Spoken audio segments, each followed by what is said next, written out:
عالمی تنظیمیں بھارت سمیت خطے کے دوسرے ممالک میں بھی آزادی صحافت کی صورتحال پر تشویش کا اظہار کر رہی ہیں۔ پاکستان میں صحافی اور اینکرز خود پر بڑھنے والے دباؤ کی عام شکایت کرتے نظر آتے ہیں، اور طالبان کے آنے کے بعد پڑوسی ملک افغانستان میں آزاد میڈیا تقریباً ختم ہو کر رہ گیا ہے۔ وائس آف امریکہ کی مونا کاظم شاہ نے کمیٹی ٹو پروٹیکٹ جرنلسٹ کے اسٹیون بٹلر سے جنوبی ایشیا میں صحافیوں کو لاحق خطرات کے حوالے سے بات کی۔ بھارت کے بارے میں اسٹیون بٹلر کا کہنا ہے کہ وہاں صحافیوں کے لیے خطرات بڑھے ہیں۔ The overall environment for journalists in India has become much more difficult. Bharat میں صحافیوں کے لیے مجموعی صورتحال حالیہ چند برسوں میں کہیں زیادہ دشوار ہو گئی ہے، اور ایسا کسی ایک وجہ سے نہیں بلکہ متعدد وجوہات کے باعث ہوا ہے۔ مثال کے طور پر ہم صحافیوں کو حراست میں لینے کے لیے انسداد دہشت گردی کے قانون کا بڑھتا ہوا استعمال دیکھ رہے ہیں۔ ایسا جموں و کشمیر میں بھی ہو رہا ہے اور دوسری جگہوں پر بھی۔ ہم دیکھتے ہیں کہ مسلمان صحافیوں اور مسلمان خواتین صحافیوں پر بڑے پیمانے پر حملے ہوئے ہیں، اور ہم پورے ملک میں بہت سے واقعات دیکھ رہے ہیں جن میں مقامی یا ریاستی حکومتیں صحافیوں کے پیچھے لگی ہوئی ہیں، ٹی وی کی نشریات بند کر رہی ہیں، انہیں گرفتار کر رہی ہیں، تو یہ بہت مشکل ہو گیا ہے۔ اسٹیون، ہم پاکستان کی خواتین صحافیوں کو بھی آن لائن ٹرولنگ اور سوشل میڈیا پر ہراساں کیا جانا دیکھ رہے ہیں۔ کیا آپ کو یہ ٹرینڈ جنوبی ایشیا میں ہی نظر آتا ہے، خاص طور سے صحافی خواتین کے خلاف؟ Female journalists are concerned. It's not just South Asia.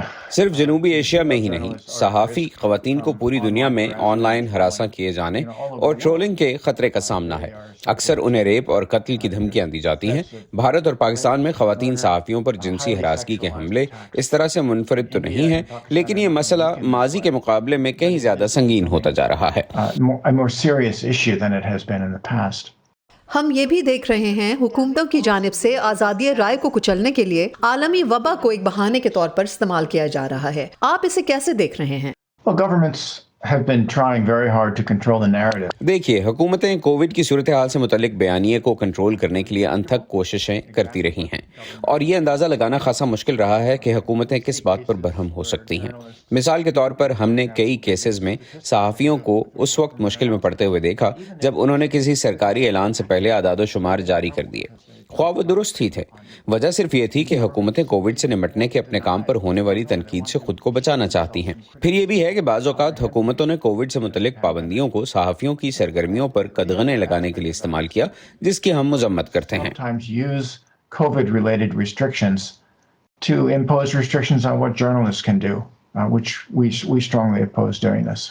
How do you see the جہاں تک آزادی صحافت کا تعلق ہے، آپ پاکستان میں اس کے مستقبل کو کیسے دیکھتے ہیں؟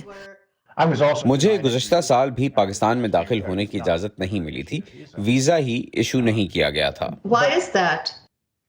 well, no reason was ever given. مجھے اس کی کبھی کوئی وجہ نہیں بتائی گئی۔ ظاہر ہے میں برسوں سے پاکستانی حکومتوں پر تنقید کرتا آیا ہوں، لیکن بدقسمتی سے کیونکہ تاریخی طور پر ہمارا پاکستانی حکومت کے ساتھ ایک انتہائی پروفیشنل تعلق رہا ہے، ہم پاکستان جا کر وزرائے اعظم اور دوسرے اعلیٰ عہدیداروں سے ملاقاتیں کرتے تھے۔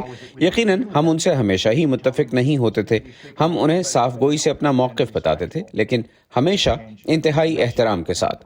ان کا مجھے ملک میں داخل ہونے کی اجازت نہ دینا اس طرح کے تبادلہ خیال کو ناممکن بنا رہا ہے، اور یہ بدقسمتی ہے۔ ہم کوئی سیاسی تنظیم نہیں، نہ ہم حکومتوں کے حامی یا مخالف ہیں، ہم صرف صحافت کی آزادی اور صحافیوں کی سلامتی کی بات کرتے ہیں۔ Press freedom and for safety of journalists.